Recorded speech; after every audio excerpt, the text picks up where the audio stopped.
Oyez, oyez, braves gens, gentes dames et gentilles damoiseaux, prêtez-moi donc votre oreille pour ouïr ce conte sans pareil. Les 400 coups du castor by la tribu, le retour. L'émission sartoise qui recueille les récits de vie de nos entrepreneuses et entrepreneurs du territoire pour faire rayonner, ici et ailleurs, leurs incomparables et imparables talents. Thomas Girard, détective de solutions numériques et informatiques pour les entreprises petites et grosses. Thomas est aux platines pour que nos voix arrivent jusqu'à vos oreilles attentives. Je suis Isabelle Roncin, chef artiste entrepreneuriale et raconteuse de vie. J'ai à cœur d'animer cette émission, une bulle de respiration et d'authenticité pour tout porteur, porteuse de projets, freelance, indépendant, indépendante, tout dirigeant, dirigeante, en quête d'énergie, d'idées, de ressourcement et d'inspiration. Bonjour Thomas. Bonjour Isabelle.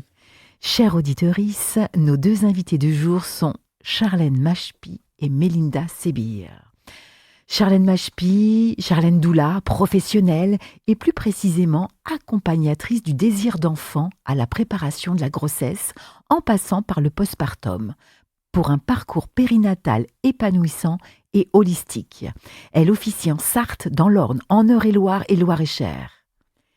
Mélinda Sébir, fondatrice de Parenthèse, une agence d'épanouissement située en centre-ville du Mans. Mélinda accompagne les personnes sur leur confiance en elles et l'estime de soi, avec la cerise sur le gâteau du conseil en images. Très créative, elle développe également une activité de design vestimentaire. Deux accompagnantes, audacieuses et pétillantes, de moments de vie où l'on peut ressentir le besoin d'être soutenu, d'être rassuré, d'être préparé à vivre des événements marquants, à traverser des épreuves, à surmonter des obstacles, à vivre les différents cycles de la vie. Entreprendre son rêve d'enfant, est-ce possible ? Est-ce bisounours que d'oser rêver à réaliser son rêve d'enfant, celui bien caché au plus profond de soi ? Quelle est la part de rêve dans le métier que j'exerce aujourd'hui ? Comment pourrais-je saupoudrer de rêve mon activité entrepreneuriale ? Nous vivons pour ce nouvel épisode, qui est le 7e, mais qui porte le numéro 6, puisque farfelus que nous sommes, nous avons démarré par un épisode 0, les parties qui récurrentes à présent suivantes, à savoir présentation individuelle et croisée de nos deux personnalités, l'édito de Nestor sur le thème du rêve, le temps d'échange autour de ce même sujet, agrémenté de tirages de cartes du jeu Les 400 coups du castor et notre questionnaire créatif dans le castor pour approfondir la rencontre de nos deux dirigeantes. Les messages in the bottle à nos auditorices et il sera temps de conclure cette émission.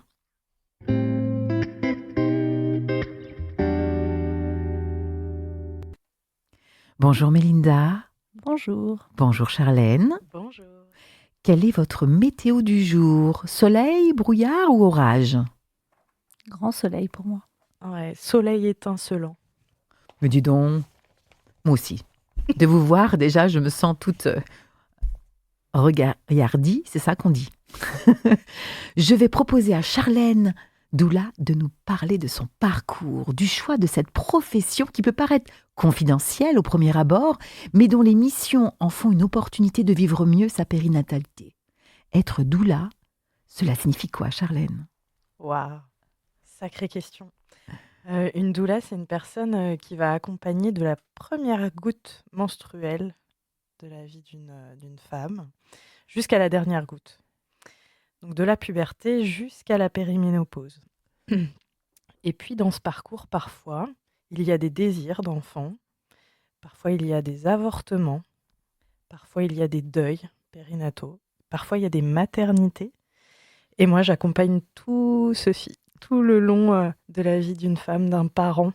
Je vais soutenir cette période par ma présence, par ma disponibilité, par mon écoute. 90% de mon travail, c'est d'écouter, de permettre à chacun, chacune de pouvoir déposer son gros paquet et de pouvoir trouver des solutions dans sa parentalité et sa périnatalité. Et puis, je vais aussi soutenir d'un point de vue logistique, organisationnel et informationnel, et ça, c'est un point crucial chez moi, parce que soutenir par de l'information, c'est permettre à chaque personne de pouvoir décider en pleine conscience et de devenir le plus autonome, la plus autonome dans son parcours périnatal. Qu'est-ce qui vous a donné l'idée d'entreprendre ce parcours de doula pour vous ? Je dis toujours que mon cœur est devenu un cœur de doula il y a 10 ans. en Thaïlande, alors que j'ai découvert qu'en fait, c'était possible d'accoucher hors cadre médical, hors cadre, pardon, hors cadre hospitalier. Et en fait, mon cœur s'est ouvert à ce moment-là. Et puis, j'ai fait face à plein d'injonctions que je me portais à moi-même, d'illégitimité, parce qu'à ce moment, je ne voulais surtout pas être maman.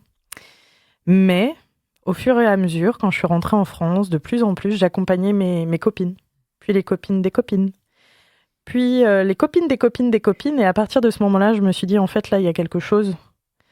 Et c'est là où j'ai décidé de me former, de déclencher plein de choses en moi pour me dire, en fait, je suis légitime, j'adore ça. Je suis comme un poisson dans l'eau, en fait, quand je passe aux parents. Et puis j'ai rejoint Let's Go Up. Et là, ça ne fait que pétiller depuis cette grande décision pour moi. Voilà. Merci. Je vais me tourner vers Mélinda. Et qu'est-ce qui amène une personne telle que vous, qui a un emploi que l'on peut qualifier de sécurisant dans une grosse boîte, à imaginer de créer une bulle, une parenthèse à destination de personnes en quête de confiance en elles? Justement parce qu'en entreprise, on a plein de gens qui ont besoin de cette bulle, plein de gens qui se retrouvent face à des difficultés parce qu'elles n'expriment pas vraiment ce qu'elles sont. Elles se retrouvent complètement désaxées par rapport à ce qu'elles peuvent être réellement. Et moi, j'accompagnais ces personnes en entreprise, mais dans un but particulier qui était de trouver un job à l'intérieur de cette entreprise, même quand les gens bougeaient. Et je me suis dit que vraiment, il y avait toute une partie qu'on ne travaillait pas, surtout le développement personnel. Et c'est ça qui m'intéressait, en fait. Et c'est ça que j'ai voulu aller chercher avec Parenthèse et permettre justement à toute personne qui le souhaitait de pouvoir faire une introspection. Et vraiment, dans ce souci de se dire que ce qui est important, c'est vraiment d'être aligné avec soi-même. C'est vraiment ça qui me motive, en fait. Et j'ai entendu tout à l'heure Charlène qui parlait de formation, de s'être formée. Vous êtes également... Oui, je me suis formée. Alors, en entreprise pour laquelle je travaille encore d'ailleurs, j'ai eu pas mal de formations sur tout ce qui était accompagnement, d'abord de collectif de travail et puis ensuite d'individualité. Donc, j'ai eu beaucoup de formations autour de ça. Et puis, je crois qu'on se nourrit les uns des autres. Donc, en fait, je grandis dans ce métier grâce aussi aux gens que j'accompagne. Ok. Et qu'est-ce que ça vous apporte au quotidien, au-delà de grandir, qu'est-ce que ça vous apporte au quotidien? J'ai vraiment cette sensation de pouvoir apporter. Alors, comme disait Charlène, de se sentir à sa place, ça veut dire que quand on accompagne les gens et qu'on voit effectivement d'un seul coup l'étincelle là, qui s'allume dans les yeux des gens et de se dire, moi, j'ai contribué à cette petite étincelle à un moment donné, ma journée, en fait, elle est réussie, quoi, elle est gagnée. C'est vraiment ça, en fait, de pouvoir apporter cette petite pierre. Modestement, mais une petite étincelle à un moment donné, c'est vraiment pour ça que je me lève le matin. Est-ce que cette étincelle, on peut la retrouver dans les yeux des futurs parents ou des parents? Comment on s'y prend, Charlène? Comment on s'y prend? C'est ce que je disais au tout début, c'est écouter. C'est l'écoute. Permettre à une personne de pouvoir se déposer dans un endroit sécure, où la personne se sent en confiance, se sent chez elle dans son nid.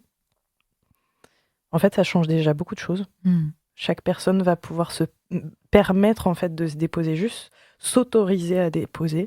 Et puis, en termes de périnatalité, souvent on ne dépose pas des petites choses, c'est plutôt des vulnérabilités assez costauds, voire des parts qu'on n'a jamais exprimées à qui que ce soit. Et donc, en fait, déjà, quand il y a tout ce flot qui se dépose, très souvent, il y a un calme. Et c'est assez magique à observer parce qu'il y a ce calme qui vient. Puis des fois, il y a le calme, c'est quelques secondes et pouf, ça repart. Donc en fait, c'est juste qu'on n'a pas fini d'écouter. Et puis, à un moment donné, oui, on voit ce truc de « Ok, là, ça y est, j'ai tout déposé. Maintenant, qu'est-ce que je fais? Comment j'agis? Comment je trouve mon pouvoir? » Ou ça y est, juste, j'ai retrouvé mon pouvoir parce que j'ai pu déposer les choses. Et ça, c'est extraordinaire, en fait. Qu'est-ce qu'on pourrait donner comme exemple pour que les personnes puissent se retrouver? C'est-à-dire, quel est le symptôme? C'est souvent ce que je pose. Quel est le symptôme? Se préparer aussi, Mélinda, je poserai la même question. Quel est le symptôme pour que les personnes puissent se dire j'ai besoin de Charlène Doula? Et ben alors là, c'est dès qu'on ressent un besoin précis dans sa maternité, où on se sent bloqué avec une barrière devant soi. Par exemple, en prépartum, je pense à une maman qui était fatiguée parce qu'elle avait déjà des enfants et elle était enceinte. Elle avait juste besoin de souffler, d'avoir du temps pour elle. Eh bien, c'est prendre soin de la fratrie. En postpartum, par exemple, c'est comment je vais m'alimenter en qualité et en quantité suffisante pour mon postpartum, parce que je vais peut-être pas avoir la tête à faire à manger pour toute la famille. Ok. C'est comment je vais garder ma maison comme je l'entends. Donc c'est faire aussi appel à, par exemple, à un brin de ménage, mais aussi permettre à une maman qui allaite de pouvoir continuer son allaitement, qui se remet en question et qui cherche des solutions. C'est aussi, en ce moment, je suis surtout sur des accompagnements à la naissance physiologique. C'est comment j'ai envie de vivre de manière la plus physiologique cette naissance, quel outil je me propose, avec qui, dans quel cadre je me sens en sécurité, comment, où, avec qui, pourquoi, bref, toutes les questions qu'on peut se poser et aller creuser. Voilà, mais en fait, c'est très très large. Par exemple, il y a quelques temps, c'était comment accompagner une maman en dépression postpartum avec des troubles.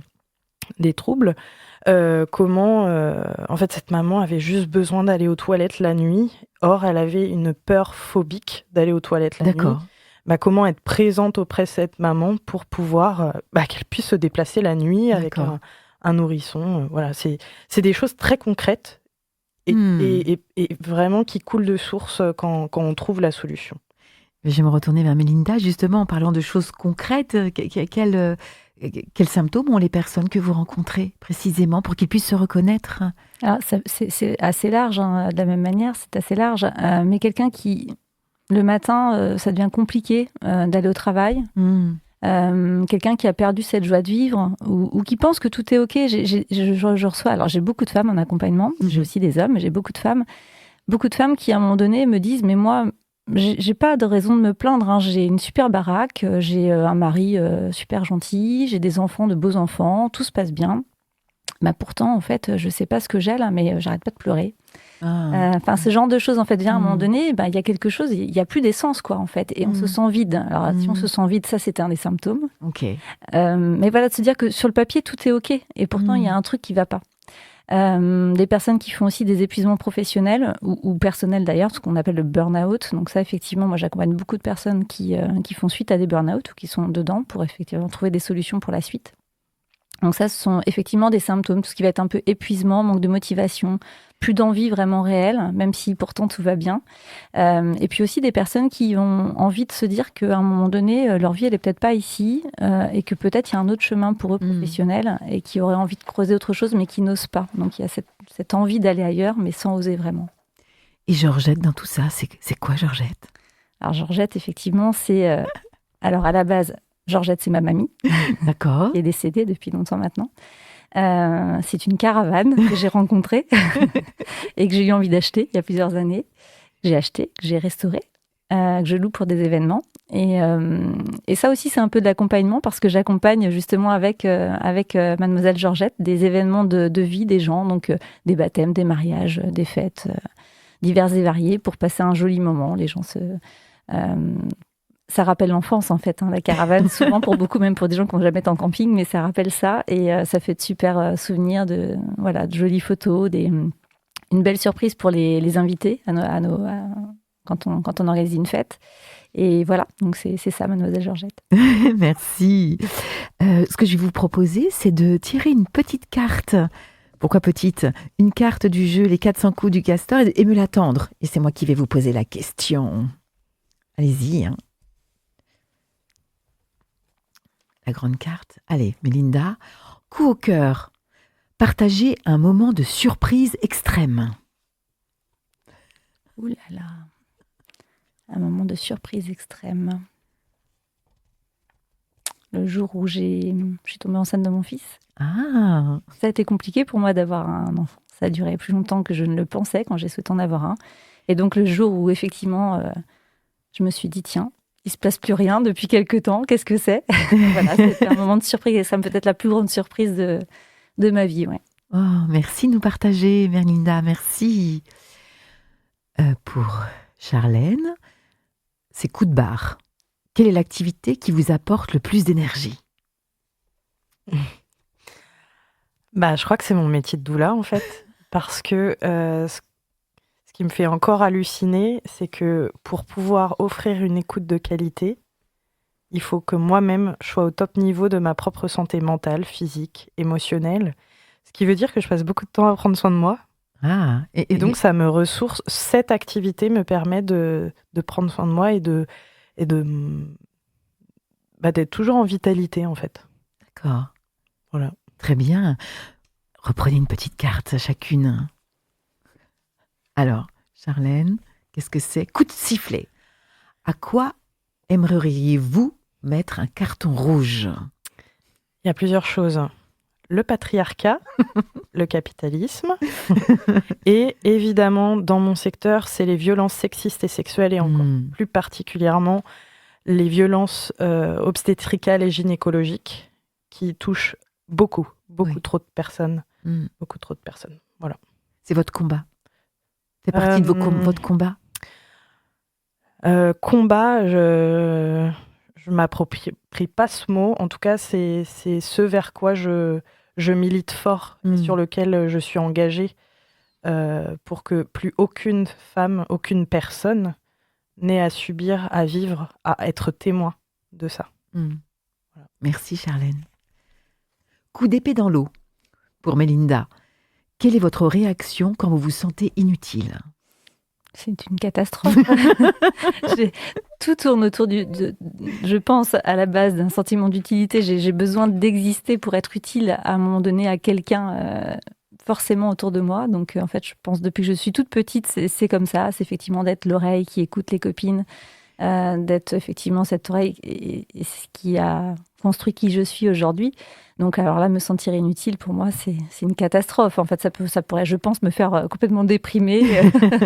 Ce qui n'est pas le cas aujourd'hui. Ce qui n'est pas le cas, puisqu'effectivement, dans tout ce que je peux faire aujourd'hui, que ce soit, on n'a pas de Mademoiselle Georgette, mais que ce soit aussi dans l'accompagnement, bien évidemment. Mais même Mademoiselle Georgette, j'ai un sentiment d'utilité quand effectivement elle est louée et que je sens qu'effectivement, ça fait le bonheur des uns et des autres. Donc, effectivement, ouais, c'est important pour moi. Charlène, l'utilité, c'est important aussi pour vous? Me sentir utile. Vous sentir utile. C'est vrai que moi, je suis heureuse si on n'a pas besoin de moi aussi. Ah, dans le sens où intéressant. si on n'a pas besoin de moi, ça veut dire que tout va bien. Ou qu'on se sent peut-être pas en confiance avec moi ou autre et que c'est quelqu'un d'autre. Et en fait, si on n'a pas besoin de moi, c'est que tout va bien. Et je suis heureuse pour ces personnes. Et voilà, ça veut dire que je peux faire plein d'autres trucs pour moi. Ou voilà, je ressens pas cette part de moi qui a besoin de me rendre utile. Par contre, je connais ma valeur, je sais mon expertise, mon expérience. Et alors, par contre, là, quand il y a des besoins, j'adore me mettre au service des personnes. Et très souvent, quand j'arrive en rendez-vous, je dis « Bonjour, comment vous allez ?» Et après, je dis « Comment vous allez m'utiliser aujourd'hui ?» Et très souvent, les premières fois, les parents me disent « Comment ça, m'utiliser ?» Mais oui, je suis votre outil humaine. Merci pour ce magnifique témoignage.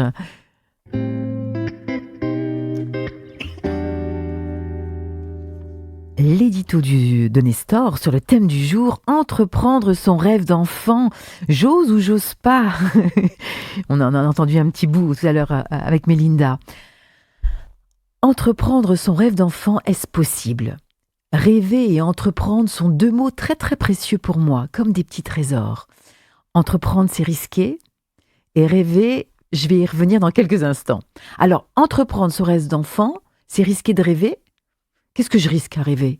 Dans quelle mesure pourrais-je réaliser le rêve qui me tient à cœur depuis ma plus tendre enfance? Ou alors celui-là, ce drôle de rêve qui m'est apparu au détour d'un chemin, d'une lecture, d'une rencontre? Déjà, première question, est-ce que je m'autorise à rêver? Puis après, quels étaient mes rêves d'enfant? Et puis aujourd'hui, quel peut bien être mon rêve d'adulte? Pourquoi rêver? Déjà, le mot intrigue. Il s'agit d'un palindrome, une forme d'anagramme qui se lit indifféremment de gauche à droite, comme les mots « été », la saison, « ici » ou « non ». Il n'y en a pas beaucoup. En grec, le palindrome veut dire « qui revient sur ses pas ». N'est-il pas intéressant de prendre un peu d'élan pour s'élancer? Rêver, en ancien français, c'est errer, voire même divaguer. Le mot rêver avait ou a toujours un sens dépréciatif, une forme d'errance de la pensée, ou assez binaire, rêver sa vie le jour et rêver sa mort la nuit. Le mot est extrêmement équivoque en français. J'ai trouvé délirer, songer, réaliser un rêve éveillé, rêver dans son sommeil ou encore dans une version plus édulcorée, imaginer ce qu'il y a de plus beau, croire à l'impossible, divaguer de façon extravagante. Alors que moi, je le trouve magnifique ce mot. C'est le sujet au cœur de mon podcast. Chut, ici on rêve en cœur. Le sujet de réhabiliter le sens du merveilleux qui se cache dans le verbe rêver et dans son énergie pour permettre à chacun et chacune d'entre nous, dans son entièreté d'humain, d'oser laisser ses pensées créatives œuvrer, d'oser imaginer un autre chemin, d'oser dessiner l'esquisse d'un pourquoi pas, d'un et si, d'un peut-être.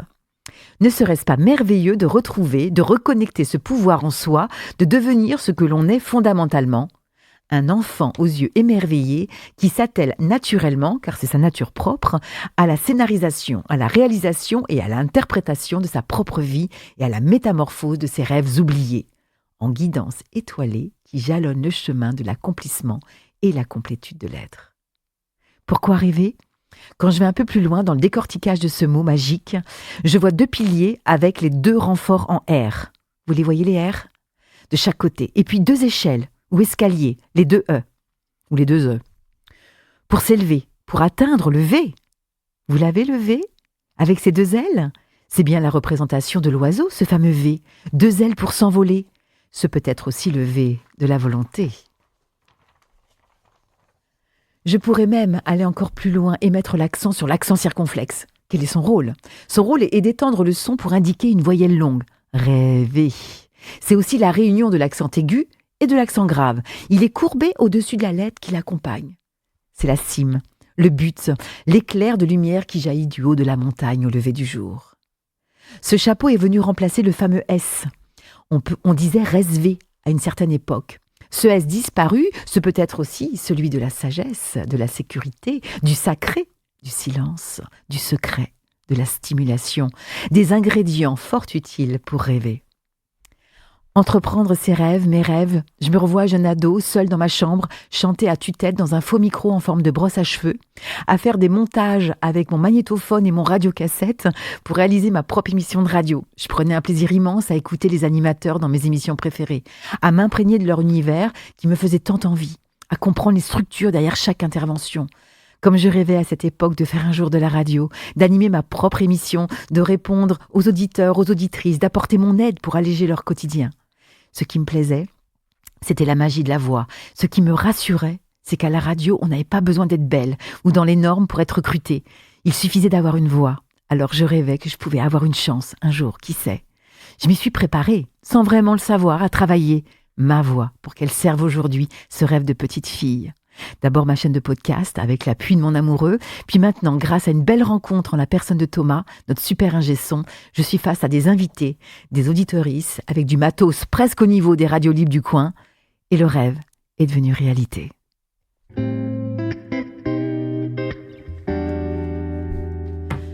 Alors Mélinda, quand vous entendez rêve d'enfant, comment ces termes résonnent-ils en vous ? Ça résonne très fort parce que moi, effectivement, j'attache beaucoup d'importance à réaliser ces rêves. D'ailleurs, dans mes accompagnements, c'est ce que je dis souvent aux gens. Je leur pose souvent la question, c'est quoi ? C'était quoi ton rêve, votre rêve ? Je pense qu'en fait, on a ces rêves en nous d'enfants. Et quand certains me disent non, moi, j'en avais pas, je suis toujours un peu surprise. Donc, je creuse. Parce qu'en fait, ça nous guide. Et ça, c'est mon avis, hein, bien évidemment. Je pense que ça forge une identité, ça forge qui nous sommes. Bien évidemment, il se passe plein de choses dans la vie. Et moi, mes rêves d'enfant, au départ, je ne les ai pas du tout finalement suivis et réalisés. Parce qu'un peu contrariés par la vie, en fait. Et par aussi peut-être des choix que je n'ai pas fait au bon moment. Mais en tout cas, je me rends compte aujourd'hui que finalement, j'y retourne.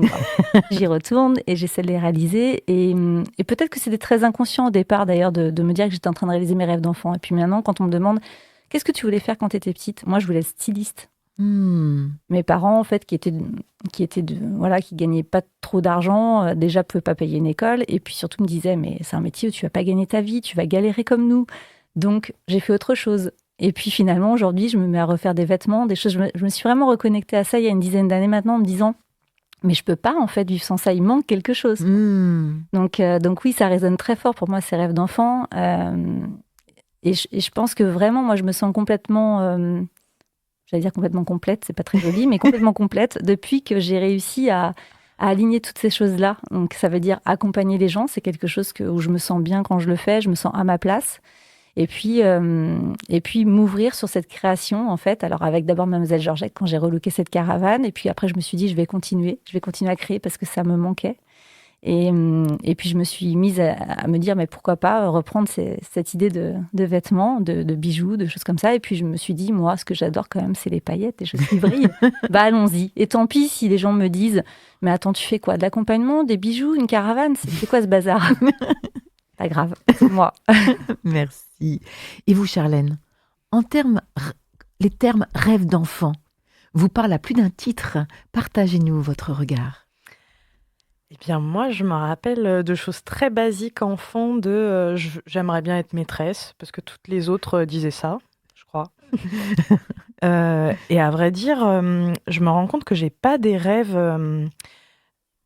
Je rêve très souvent de valeurs, incarner des valeurs. Je rêve pas de choses forcément matérielles ou autres, mais c'est souvent des valeurs. Être une femme libre, être une femme indépendante moins, mais en tout cas là, en ce moment, ouais, c'est liberté, autonomie, puissance. C'est surtout des valeurs ou des mots impactants pour moi. Et voilà. Et puis après, il y a quand même... en fait, je vis en collectif de vie avec plusieurs familles et en fait, tous les ans, on revoit notre rêve. Et je suis toujours assez émerveillée d'avoir des rêves extrêmement simples de la vie de tous les jours, d'avoir juste une vie simple. Je rêve de simplicité, en fait. Oui. Et ce qui est assez fou, c'est que très très souvent, en fait, depuis que j'ai la vingtaine, je me dis régulièrement, là, je pourrais mourir parce que j'ai réalisé tout ce que j'avais envie de réaliser. Il y a vraiment un truc de... Tout est là, tout est simple, tout est tranquille et j'ai pas de grands objectifs ou autres. Et c'est très joyeux. Voilà. Je vis une vie simple et joyeuse avec des gens que j'aime, avec un métier que j'adore, avec une coopérative qui est trop géniale. Et voilà. Merci. Quand accompagner les rêves de vos comment on appelle des clients? J'aime pas trop ce mot, j'aime pas trop ce terme. Des personnes que vous accompagnez.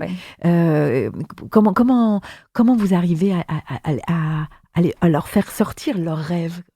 Parce que vous parliez de creuser tout à l'heure, mais comment vous y arrivez à aller le chercher? Alors déjà en écoutant beaucoup finalement, parce que on revient toujours. Mais effectivement, ça passe toujours par beaucoup d'écoute. Après, bien évidemment, il y a des outils d'accompagnement qui permettent de poser ça. Donc, c'est pouvoir faire des exercices un peu de projection, donc avec des baguettes magiques qui n'existent pas, mais on leur donne ce pouvoir, en fait. Okay. Et où je rejoins Charlène, c'est que souvent, les rêves sont pas débordants. Dans le sens, les gens rêvent pas de plein de choses. Ils rêvent effectivement de se sentir bien, de pouvoir faire parfois des choses très simples, mais pourtant, ils osent pas. Donc c'est effectivement leur permettre de donner des outils un peu magiques pour leur faire poser les choses. Donc ça peut se passer soit par l'oral, ça peut se passer par l'écriture pour certains. Ça peut même se passer par le dessin pour d'autres. Donc avec un outil que j'aime beaucoup qui est l'arbre de vie. Voilà, il y a pas mal d'outils d'accompagnement qui permettent de faire émerger tout ça et de faire comprendre aussi aux gens qu'il y a toujours des envies. Effectivement, soit c'est des valeurs, soit c'est des choses qu'on veut réaliser, mais il y a toujours quelque chose en fait au fond de soi qu'il faut aller chercher, mais parfois c'est tellement bien cadenassé en fait c'est ça. que c'est compliqué. Donc c'est beaucoup de temps à écouter, à ne surtout pas juger, à ne pas orienter. Donc à pouvoir vraiment, souvent ce que je dis aux gens, c'est que je suis en fait leur miroir. Ça veut dire qu'ils ont le droit de parler à leur miroir, de dire tout ce qu'ils veulent, mais en fait le miroir il va pas nécessairement leur apporter une réponse. Et surtout je précise que c'est pas une réponse que moi je vais leur apporter. Je vais les aider à oser peut-être aller vers ces fameux rêves. Oser un rêve d'enfant, mais littéralement. Ce serait pas ça votre métier, Charlène? Ah, je ne sais pas. J'aime bien répondre quand je ne sais pas, je ne sais pas. Parce que le métier de doula est vraiment venu par une évidence. Ça n'a rien à voir avec l'enfance, en tout cas ici et maintenant, c'est ce que je pense. Mais par contre, je me sens très proche de la vision de Mélinda, parce qu'en effet, une doula, c'est une posture unique. C'est une posture où on ne conseille pas, on ne guide pas, on n'oriente pas, on ne juge pas. Et très souvent, à la fin, on me dit « Mais qu'est-ce que tu fais ?» Eh bien, j'écoute. Voilà. Et très souvent, ce que les mamans, les couples, les familles me renvoient en fin d'accompagnement, c'est qu'en fait, elles ont eu le choix. Elles ont eu toutes les informations qui leur permettaient de poser leur choix, d'être en conscience avec ces choix-là et de les rendre autonomes et parfois heureux, parfois puissants, parfois forts, parfois... Voilà. Et en fait, pour moi, le cœur du cœur de mon métier, c'est le consentement. D'accord. Et quand vous parliez d'écoute toutes les deux, mais pour pouvoir écouter, qu'est-ce qu'il faut comme art pour pouvoir écouter ? Est-ce que je pense que vous travaillez ça, les questions, j'imagine. Il y a les questions, effectivement. Mais je crois beaucoup au fait justement de posture, plus encore que peut-être que la question. D'accord. Il y a une posture qui fait que déjà se sentir en confiance. Et Charlène, vous le disiez tout à l'heure, moi, quelqu'un qui démarre un accompagnement avec moi, on a toujours un premier rendez-vous. On se parle de choses et d'autres. Et je leur demande après de décider si oui ou non ils veulent se faire accompagner par moi. Parce que je leur dis qu'on a besoin d'être en confiance. Et je leur dis que moi aussi, j'aurai le droit de leur dire que peut-être je ne pourrais pas les accompagner. Parce qu'il y a besoin vraiment de... Et ce que je leur dis, on va marcher main dans la main. Et quand je parlais de cette image de miroir, mais effectivement, il faut qu'ils aient complètement confiance. Ils vont déposer des choses et en leur disant que tout va être OK. Ça veut dire qu'effectivement, peut-être qu'il y aura des pleurs, il y aura des rires, beaucoup aussi.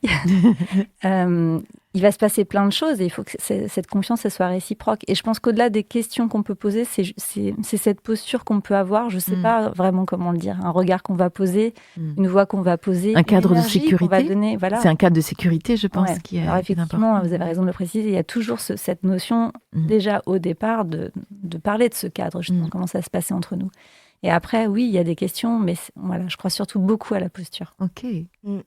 Et je vous parle, Charlène, je vous sens. Allez, je ne vais même pas poser de questions, je vous laisse. Je fais que la question. Le champ libre. Donc en effet, il y a la écouter. Pour moi, c'est une posture donc corporelle, mais en fait corporelle et mentale, psychique, mais aussi c'est tous les sens sont en éveil. Très souvent, je dis que j'écoute pas qu'avec les oreilles, j'écoute avec les yeux. J'écoute avec mon nez, avec mon ressenti, mon corps, mes frissons, mes tout en fait, les mouvements. Je vais pouvoir observer avec minutie. Et ce que j'aime bien utiliser, c'est l'art du doute. C'est lorsque je doute, il n'y a pas de doute. Et donc, lorsque je doute, j'ose poser une question.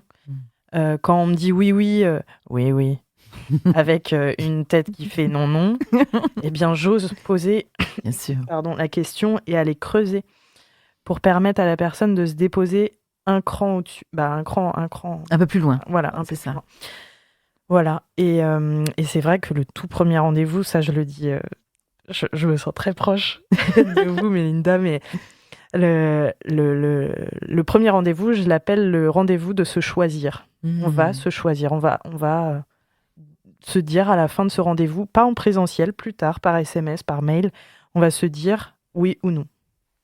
Pour moi, mais aussi pour les parents.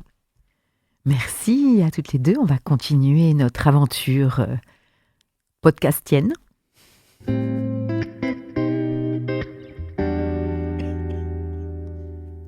Où en est votre énergie à ce stade de l'émission ?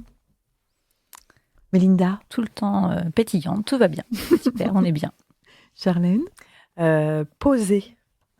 Ok. Un soleil posé qui se pose. C'est le moment tant attendu de l'émission, poétique, inspirant et inspiré. Voici venu le temps du questionnaire d'Anne Castor.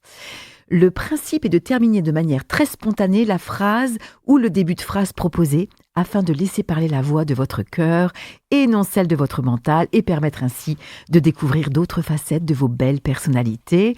Mais pour ce faire, vous allez me donner un chiffre entre 1 et 4 et je me laisse bien entendu le soin, la liberté de continuer les questions un peu plus loin, les approfondir si besoin.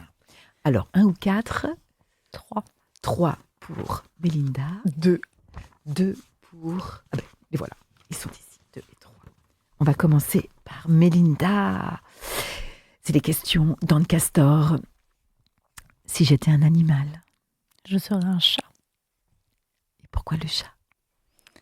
Parce que le chat, il a cette posture, justement, je trouve, posée, majestueuse, indépendante, mais aussi tellement présent. Donc, il y a ce côté... je suis là, mais je te laisse quand même aussi vivre. J'ai pas besoin de toi complètement pour vivre, mais voilà.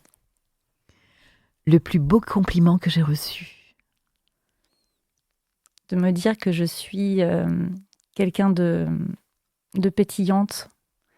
Ça me fait plaisir parce qu'en fait, je pense vraiment que c'est pas toujours simple de montrer vraiment aux gens qui nous sommes. Et quand on me dit que je suis quelqu'un, effectivement, d'enthousiasme ou de pétillant, je me dis, c'est chouette, ils ont vu ça de moi. Quoi. La vie est, 3 petits points. Très belle. Qu'est-ce qui vous anime dans cette vie?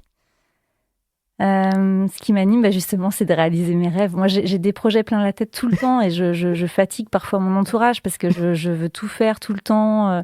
Dès que j'ai une idée, je voudrais la concrétiser. Donc, ça peut être très fatigant, mais moi, c'est mon moteur. Donc, c'est chouette, en fait, la vie, parce qu'on peut réaliser plein de trucs. On peut essayer, on peut se planter, on peut recommencer, on peut faire autrement. On peut démarrer un projet puis finalement l'arrêter. C'est pas grave, en fait. On est là pour tester plein de choses. Quel est mon plus grand talent? Peut-être l'écoute. Le monde a besoin de douceur. Moi, j'écoute plus rien, plus les infos, plus rien. Je vis peut-être un peu trop dans ma bulle parfois. Je pense qu'on a besoin de douceur. Je trouve que les gens parfois sont de moins en moins cool les uns avec les autres, se parlent pas forcément bien, etc. Moi, ça me fait sortir de mes gonds en fait systématiquement. Je suis vraiment quelqu'un de très pacifique, mais par contre, quand je vois des gens s'énerver, j'ai envie d'aller défendre les gens qui sont agressés, etc. De douceur, ce serait génial. Ouais. Si j'étais un océan? J'allais dire une grosse bêtise, parce que j'allais dire la mer Méditerranée, c'est pas un océan, mais c'est parce qu'en fait, il fait chaud, la mer est chaude et j'aime pas trop l'eau froide. Eh ben voilà. Si j'étais maçon ou maçonne, je sais pas si ça se dit. Ouais, je ferais les toits.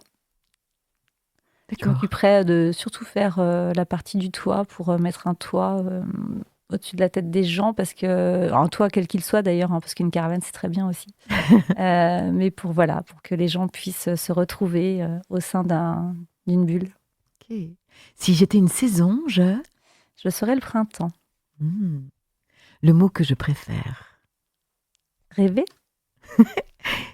Mon rêve absolu, c'est? Mon rêve absolu, c'est d'apporter de la joie, d'apporter des petites étincelles et des paillettes dans la vie des gens que je côtoie. Merci Mélinda. À Charlène, si j'étais un arbre.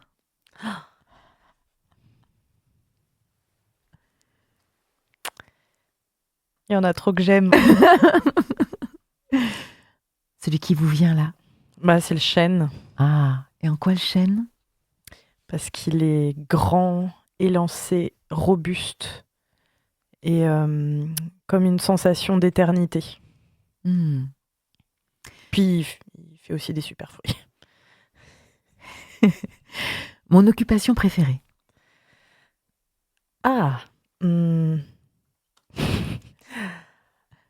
Nous allons la rire. Déshydratation de fruits et de légumes. C'est ça original. me rend dingos. C'est vrai? J'adore déshydrater tout ce que je... Enfin, pour moi, la déshydratation à température basse, c'est la vie. D'accord. Ouais. Oh, c'est énorme. On nous l'avait jamais fait, celle-ci. Mais c'est extraordinaire. J'aime, 3 petits points. J'aime. Violette, de tout mon cœur, qui est ma fille. Merci. Demain, 3 petits points. Demain, je serai en rendez-vous. En rendez-vous doula avec une maman, une jeune maman. Si j'étais peintre. Si j'étais peintre, allez, j'ai envie d'oser le dire, je suis peintre, ce qui veut dire que je suis aussi une artiste. Ça, c'est important pour moi, d'oser dire que je suis une artiste aussi. Et donc, la question qui suit, c'est qui suis-je? C'est énorme. Waouh, je suis une doula artistique. Ma fierté du moment. D'avoir de plus en plus de recommandations de mamans sur le territoire où j'exerce. Ça, c'est un besoin que vous avez? D'être recommandée? Oui, d'être recommandée.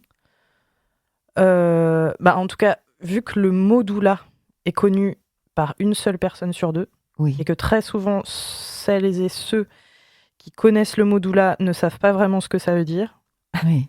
à mon sens, c'est important que les mamans sachent que ça existe, parce que savoir, c'est pouvoir consentir à prendre ou pas prendre une doula. Et donc oui, je trouve ça important que les mamans puissent avoir accès aux mots et à ce que ça veut dire. Ouais. Si j'étais une page blanche. Déjà, je serais colorée.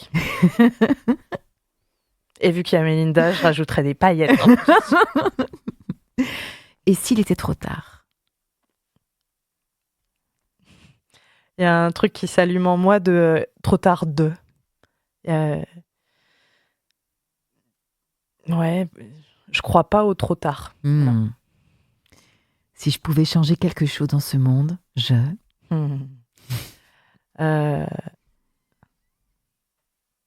serait l'écoute et l'amour. Parce que pour moi, écouter, c'est faire preuve d'amour, c'est recevoir de l'amour, c'est offrir de l'amour. Et à partir du moment où l'amour circule, en fait, il se passe plein de choses très très chouettes. Merci pour ce beau message.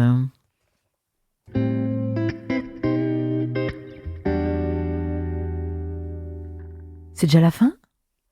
Thomas? Je crois bien. Charlène, Mélinda, quelques mots encore pour conclure sur le thème de l'émission. Les 400 coups du castor ont pour habitude de jeter virtuellement une bouteille à la mer avec des petits mots à l'intérieur. Qu'aimeriez-vous écrire comme ultime conseil à nos auditrices? Moi, ce serait des mots. Pas forcément une phrase, mais c'est des mots avec vraiment l'intention du mot. Ce serait amour, douceur. Très bien. Mélinda? Et moi, ce serait d'oser. D'oser. Oser se faire accompagner, oser changer de vie et se faire confiance. Dans votre parcours entrepreneurial, quel prochain petit pas envisagez-vous de faire? Vous m'avez parlé de rêve. Donc, quel est votre prochain petit pas entrepreneurial? Développer de nouvelles activités autour de l'accompagnement. Et voilà, j'ai des projets en tête, mais ça pourrait être autour de lier un peu d'activités un peu plus artistiques à de l'accompagnement. Oui. Et vous, Charlène? Moi, ça part dans tous les sens. Et c'est bienvenu. Donc là, le tout prochain petit pas, grand pas même, c'est la mise en ligne du réseau périnatal 2, saison 2, avec plus d'une vingtaine de professionnels de la périnatalité que j'ai enregistrés pendant 10 mois de travail. Voilà, donc ça c'est le gros bonus. Un autre prochain petit pas que je vais réaliser le jour de mon anniversaire, le 12 avril, c'est de me former à l'accompagnement aquatique des couples et des mamans et des couples. Et le troisième, c'est de sortir un podcast Je dirais en 2027. Allez. Parfait. Et vous, chère auditorice, quel sera votre prochain petit pas? Merci Mélinda, merci Charlène, merci pour le pétillement, la joie, la passion de vos deux parcours que je trouve très inspirants par l'approche originale et créative de vos métiers respectifs. Votre généreux sourire qui s'entend tellement dans vos voix. Comment fait-on pour entrer en contact avec vous? Charlène?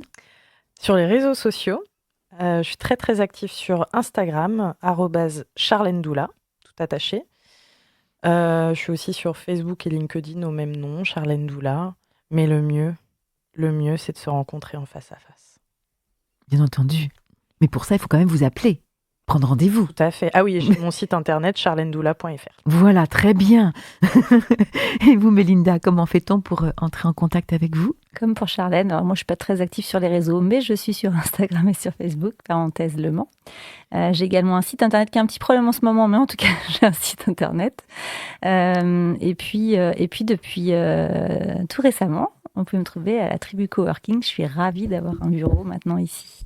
Donc au 10 rue du Docteur Leroy, au Mans, c'est parfait. Donc cette émission a été très ingénieusement préparée à la Tribu Coworking, au Mans, avec les équipes de Let's Go Up, dont Thomas Girard et moi-même. Un mot, Thomas?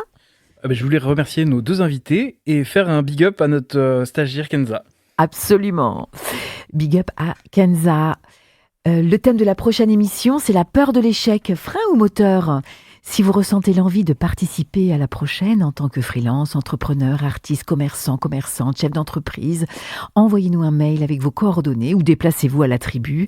L'objet, c'est les 400 coups du castor. L'adresse mail, c'est latribucw@gmail.com. Nous ne manquerons pas de vous recontacter.